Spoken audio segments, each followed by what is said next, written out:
Hello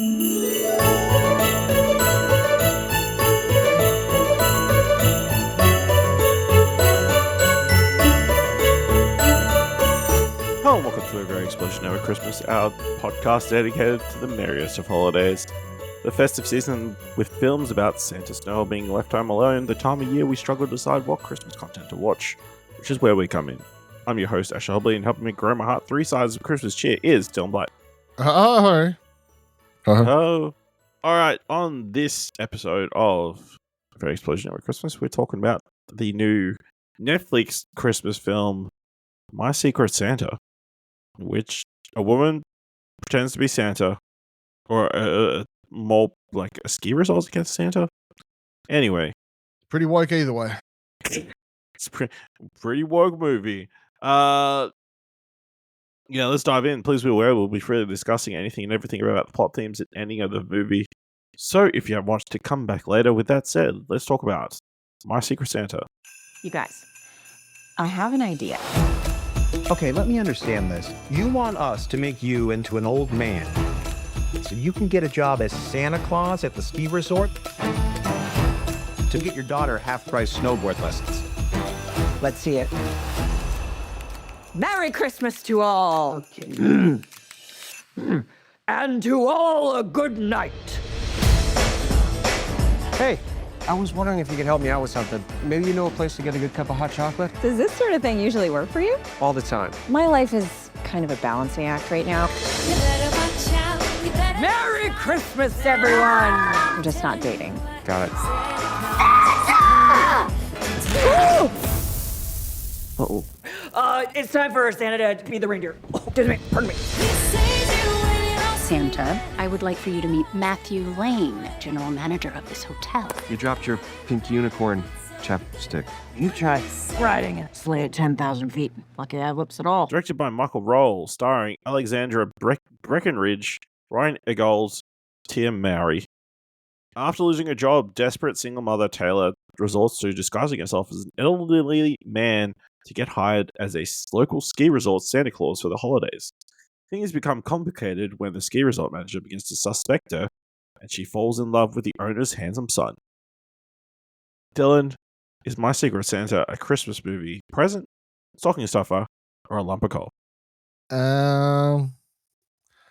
I'll go stuffer. It's a very Hallmark movie.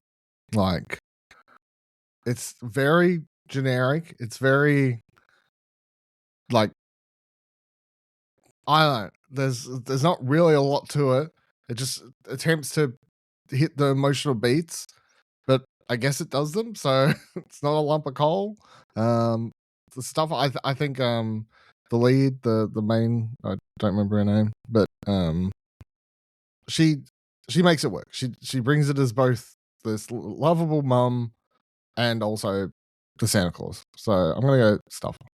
I'm going to say it's a lump of coal. Holy moly! I'm being harsher than you this year. You are. It seems like it is so generic and so poorly utilizes its core idea. There is and some of the terrible stuff at the end. It just feels bad, and I have no want to ever watch this movie ever again. Well, I didn't say I was going to watch it again. Let's not. It felt like an hour and a half. I'm not getting back at times, and it stretched that hour and a half. You know how bad this movie is. It does not have a Wikipedia summary. The number one movie source. So obviously we follow Taylor, who was working at a cookie dispensary, a cookie store. She gets fired just before Christmas, but then her daughter gets accepted into really expensive snowboarding school. Such a specific random. They just pull the most buzzy things they can. Right, listen, she's going to be a snowboarder. She's going to be a former rock star. He's going to be the bad boy son of a rich person, her brother is she's going to have a gay brother who's going to be really, really into Halloween, into costumes. And then there's going to be an evil woman who feels like she's been overlooked for a job, which she actually was. All this generic stuff. Anyway, after trying to sell a bunch of her goods at a used record store, she meets writing Eggold's character, Matthew Lane. They have some sort of connection straight away because he's sex kiss Screaming Kittens fan. The only girl, the only guy in the world who knows this, Screaming Kittens recognize this girl. Yeah, we just happen to run into each other, and she's fascinated why she still doesn't have blue hair. 20-something years later, well, I guess 16 years later, and yes, after pursuing her for hot chocolate, she turns him down. Desperate to get a job, she learns that if she works at the ski resort where the snowboarding school is happening, this thing's half price. Great discount. Which raises a question. Well, there's a bunch of flaws in this movie, let's be perfectly honest. So her idea is, I'm going to dress up as an old man and apply for the job. And I guess that's what I'm going to do for this holiday season. But then how do you make it so you're related to Taylor's daughter? What person is signing off and giving you the discount for snowboarding and not realize that you're not actually who you say you are? Admittedly, their background checks is not very good. Yeah, I guess she just got the Santa just got a form. They probably just log into a portal at home. You know what I mean? They literally show you the form that she filled out. It's it. She comes up with the name Hugh Man. Yeah.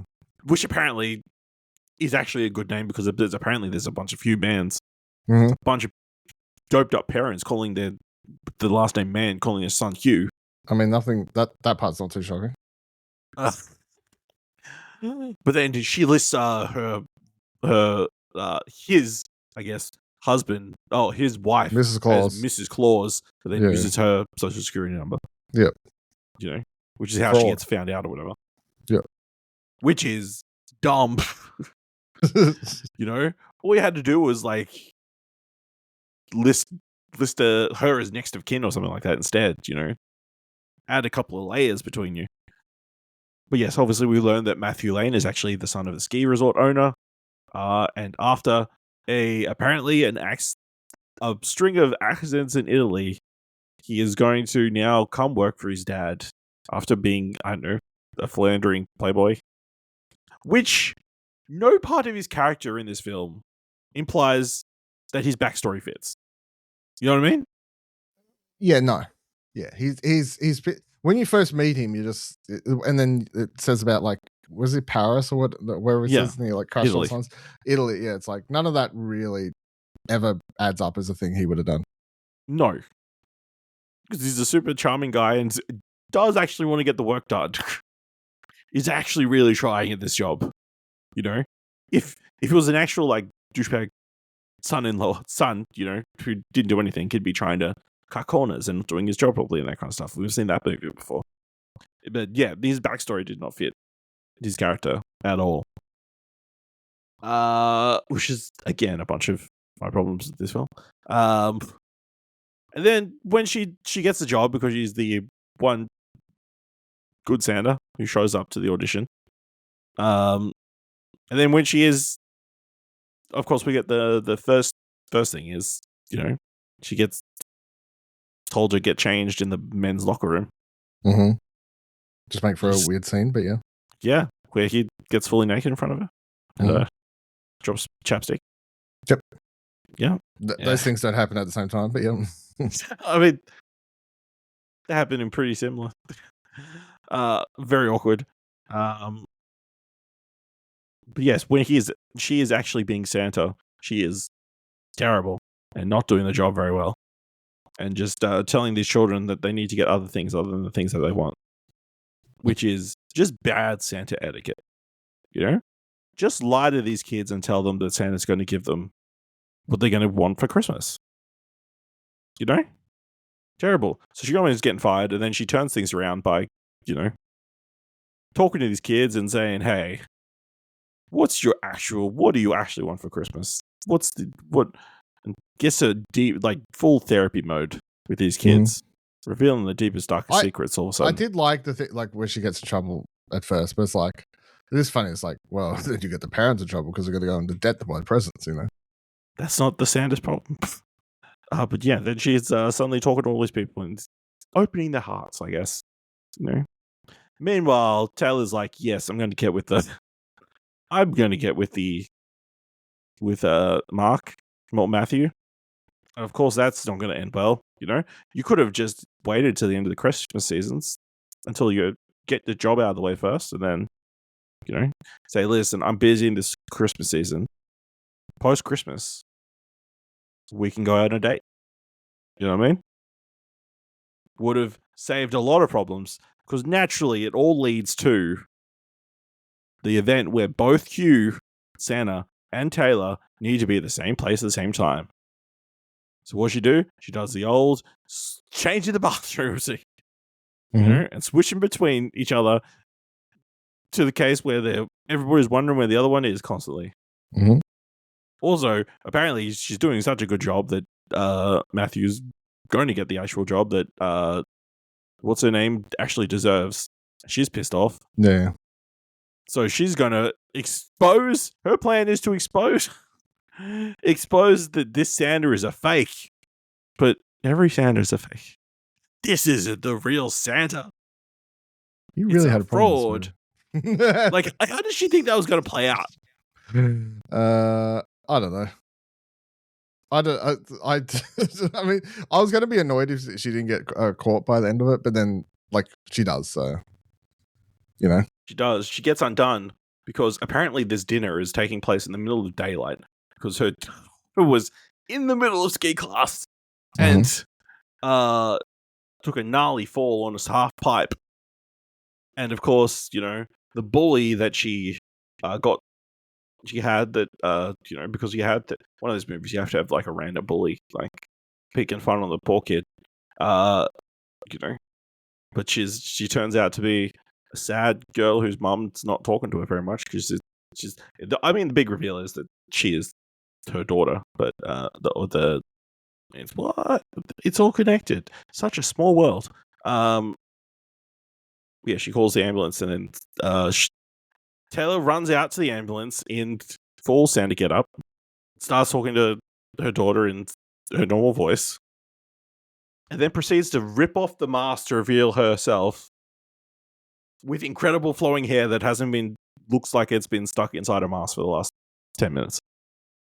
Probably the most unbelievable element of this movie. I mean, I can't argue with that. That's good, yeah. It's like that mask reveal would not be like that. Also, there's a good funny sequence where her and her brother are trying to get changed in the bathroom. And naturally, Matthew shows up and sees several sets of legs. Yeah. You can only assume is question. Fucking. Yeah, well, that's why there's no Mrs. Claus. That all makes sense. It does. You know, Mrs. Claus has been away for a while because Santa had an awakening. Yes, you know. So eventually, you know, she's a fraud, but apparently she's a big hit on the internet.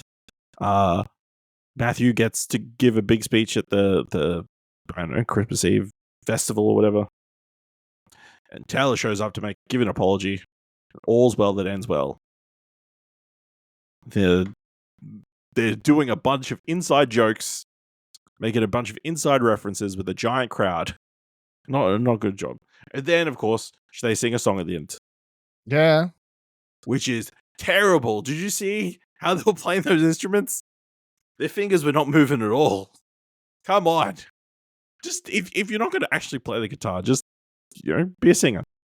You know? Of course, because, you know, and because she couldn't perform before, because it was a dream. And she had to give it up to raise a child. You know? Bunch of other generic stuff in this, and then of course there's we haven't even touched on the horny landlord. Desperately wants to get with Santa. Oh yeah, real interesting taste, that I think. Real interesting taste. It's older guys. Well, older, quite into Santa figures. plastic plastic looking figures, but yeah. Yeah, so they set her up with Matthew's dad at the end of the movie. But also, there's a constant, like, Matthew is, like, kind of in love with Hugh.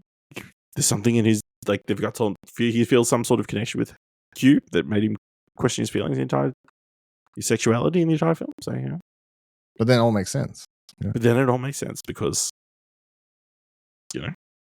But yes, bad movie. I don't want to watch it ever again. So I can't argue. So I can't rough. argue. I'm You know? saying it only just made it into a stuff. I had to think of it. Go back and listen. I had to really think for a second. Yeah, you've been very the holiday season has made you very generous. Incorrect. I hate the holiday season, and I hate these movies. I hate seeing these people be happy and in love. Disgusts me. Yeah, that's the right attitude. I thought you'd like that. All right, let's know what you thought. On that note, let us know what you thought of My Secret Santa by finding us on social media, by going to explosionnetwork.com/follow. If you want to help us out here at a very Explosion Network Christmas, leave us a review on Apple Podcasts or on Podchaser. Leave us 5 stars. I think we can leave 5 stars, or just tell people about the show. If you want to help us out at Explosion Network with all our other podcasts and contents over on our website, head over to explosionnetwork.com/supports. Thank you very much for listening. Until next time, remember, didn't think this through. find every good Santa Claus as a woman. Sure. Wait, this is a bad Santa Claus.